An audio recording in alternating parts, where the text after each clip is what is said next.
All right, testing for sound.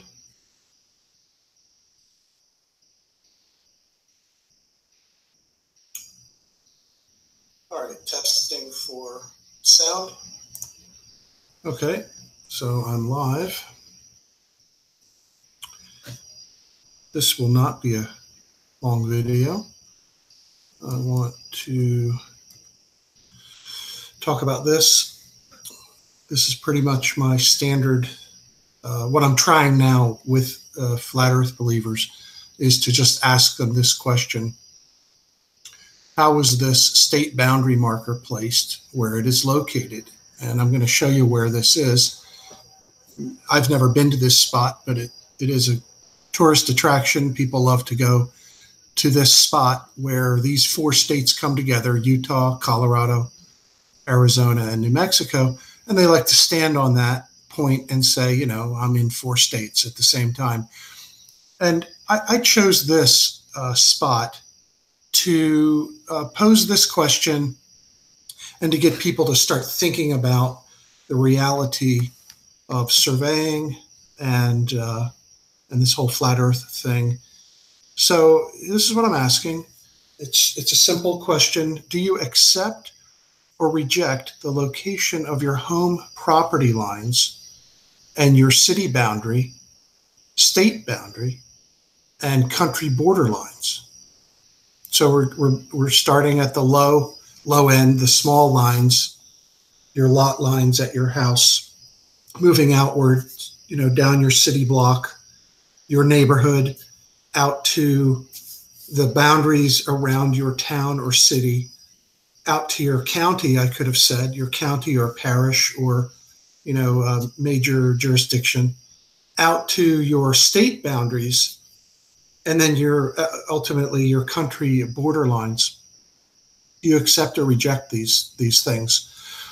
Do you accept or reject the accuracy of the topographic maps, road maps, nautical charts, and aeronautical charts?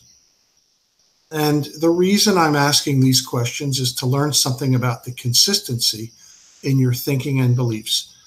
If you reject the location of boundary lines and roads plotted on the published charts and maps, then you must also admit to being lost and unable to find your way from one place to another place. Also, you cannot quote and rely on any elevations of mountains or the location and distances between any land features you see all around you that are also plotted on these maps, such as rivers, valleys, islands, coastlines, and mountains, and certainly city skylines. I'll throw that in here too. I didn't say that in the text. Now, in contrast, if you do accept the accuracy of all these land features being plotted, okay, then you must accept the accuracy of the geodetic triangulation and topographic surveying performed to measure all these boundary lines and land features, to accurately plot them correctly on all the maps and charts that you rely on. This duplicity and inconsistency of quoting elevations and distances while promoting the notion that surveying measurements are flawed needs to be confronted and pressed to a conclusion one way or another, or the other. You cannot have it both ways. And I'm encouraging people to think about this. I've pasted this text into the description box of this video.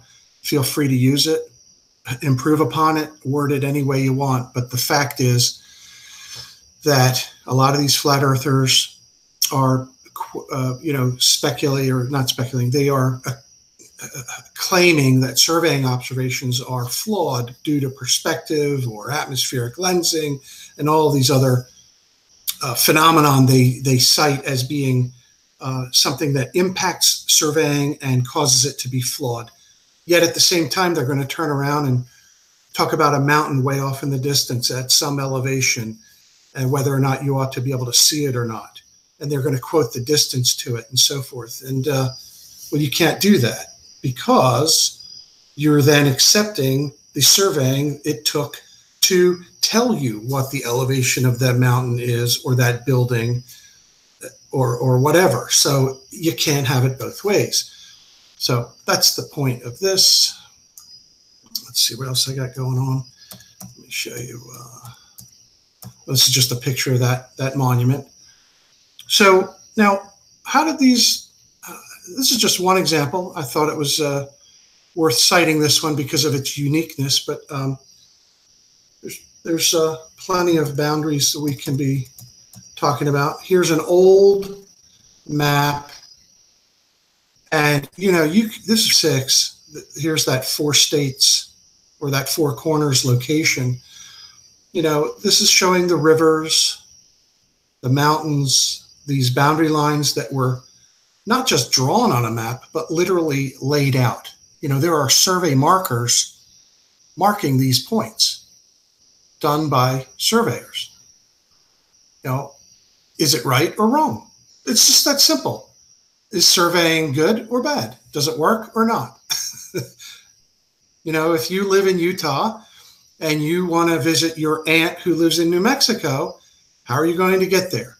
You're probably going to use a map, and you're going to drive some highways, and you're going to find your way to where your aunt lives or your friend or whatever. Here's the state of California. This has all been mapped, plotted. All these locations are surveyed. So which is it? This works or it doesn't. You guys have to confront this. You have to rationalize this. You have to come to terms with the reality that we do know where we are. We have maps. It's been surveyed. It's located. All of these land features are located. Come on. So this is where I'm taking this next, because if you really want to say that surveying is flawed, it doesn't work, then you have to then also agree that none of this can be real either. Okay, you can't have it both ways. I know I'm repeating myself, but it's just that simple. Now, let's see here. I wanted to use Google Earth real quick, just to kind of hone in on. Let's back out. Here's Utah, Colorado, New Mexico, Arizona. You may not realize it, but Google Earth, is based on a lot of satellite photography, aerial photography, lots of sources for this data. But it also incorporates old data from long ago, just like that map I showed you. So it's not all NASA. So here's the 4 corners location. You can see here they've really made it quite a tourist attraction to accommodate parking for everybody to come and step on that and get their picture taken doing that. So there's one example of some boundary lines that have been literally on foot laid out by surveyors. And if anyone's interested in discussing how that was done, drop a comment in the comment section of this video. I'll make another video and talk about some of the methodology used back in those days. I mean, this was done very, very long ago. A lot of these boundaries are strictly laid out according to some boundary description. Some of them follow a river. Here's a river between Oklahoma and Texas. Now, what I was going to show you next was boundary line I'm working on. Let me get north oriented upwards here.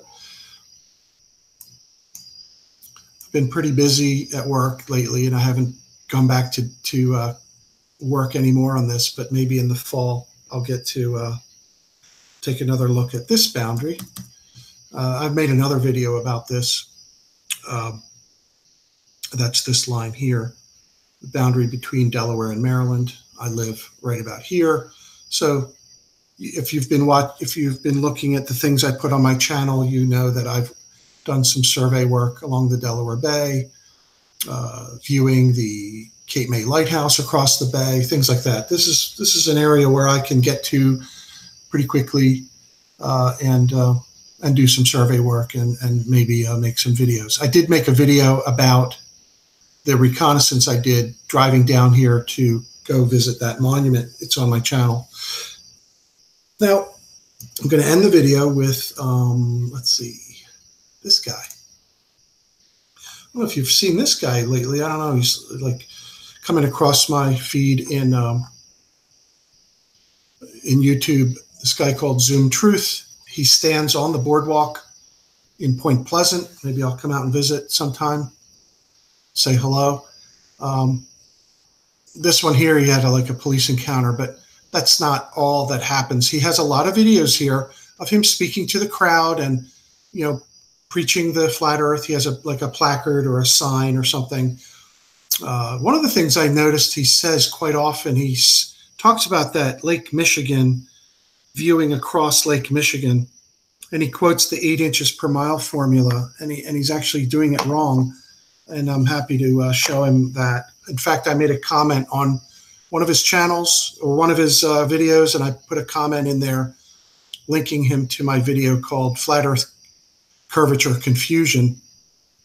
It's amazing how that misnomer years ago got started about what 8 inches times the mile squared literally calculates, and people still are claiming it calculates the missing curvature beyond the horizon. You shouldn't be able to see that thing, yada yada. They're just getting that wrong, and you know, clean up your material there, guy. Anyway, I'm testing out my this boundary land feature comment. I'm going to start using this kind of like, to me, this is a good place to start a conversation. It's either, you know, which is it?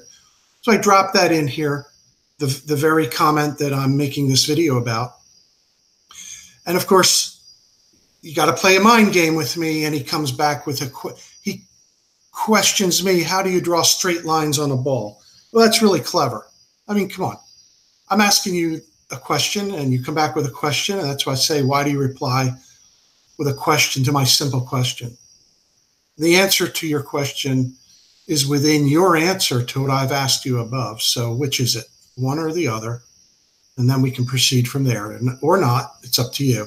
Well, he never came back to, you know, continue that. I went ahead and came back and just said, are you asking about a straight line like this one? And I dropped in the link to my planning reconnaissance of the Maryland-Delaware boundary line. And there's the link to the video. I'll be interested for anyone viewing this now or later, if you see this show up. I'm going to put a link to this video in mine, and you know, you can let me know if you see me talking to him there. Maybe it's there, maybe it's not. But anyway, that's it. Oh, one other thing. I've also included the link for anybody that's interested to look at the surveying that actually was done to establish many of these lines. And the link is in this video, that you can come here and look up these control diagrams. And I'll just pick this one. You can download these PDFs. And it's going to show you all the triangulation. Let me zoom in a little bit. And, you know, on my channel, I talk a lot about these maps and the surveying and the triangulation, et cetera. Look at these. See these dark lines right here? Those are distance measurements with either a laser or electronic distance measuring instrument. Those are long lines. These are sight lines. And, you know, what's the latest thing I've seen in flat Earth is, oh, we can see too far. What are you talking about? You know, is it not reasonable to be able to see from this mountain to that mountain, and to possibly take a surveying instrument and measure these angles from all of these different peaks, etc.? Is this you know, unreasonable? This is a cool map. Oh, check. I'm going to have to look into this. These is part of the transcontinental traverse. I'm sure of it. That's got to be that. These are all astronomic stations where they observed latitude and longitude. and they measured these distances, pretty long distances. That's a cool map. Anyway, so the link's there if you want to look up the map in your area and see what's going on in your part of the world. And with that, I'm going to sign off.